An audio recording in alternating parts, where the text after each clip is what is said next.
Okay, let's take a look at Apple. Apple finally showed some sign of capitulation today when it came down to this 505 and start to bounce back up and printed out a hammer here right above this 522 that most of the people was looking at for possible support. In matter of fact, I was kind of looking for possible support down here, this somewhere around the 516 level, and even that wasn't enough.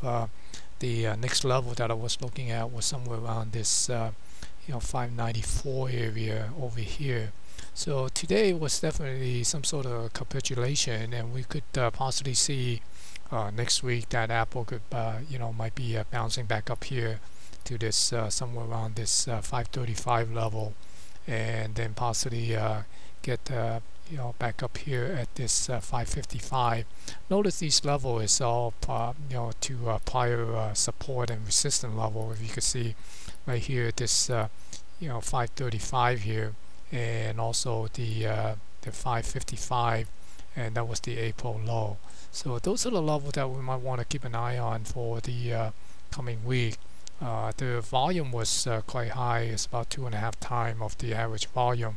And in addition, we could look at the 30-day, the 15-minute intraday chart here. You could also see that today, when it came down here, this capitulation, the sell-off in the last, this hour and a half, it went from somewhere around the 518 mark all the way down to 507, and then the 505 hit, and that's when also the congressional leader was holding a press conference, kind of reviewing a little bit of a discussion that they had with Obama, and some sort of consensus that they both parties realize what need to get done to avoid the fiscal cliff.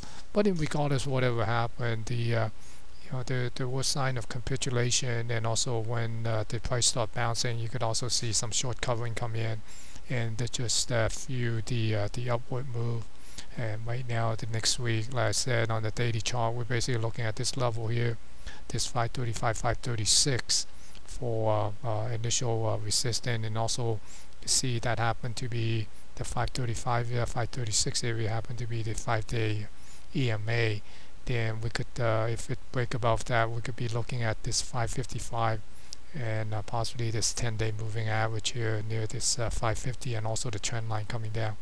So definitely there might be some sign of Apple showing a little bit of a bounce, although haven't got a real clear signal for setting up some sort of swing long, but definitely a little bit of a short-term trade, tight, using a tight stop, and there might be a opportunity to just play it up to this 535 and possibly the 555, and along the way it might set up some sort of a swing setup and trigger. Then there might be a possibility of playing it back up here to fill up this gap here somewhere around the 579, 580 area.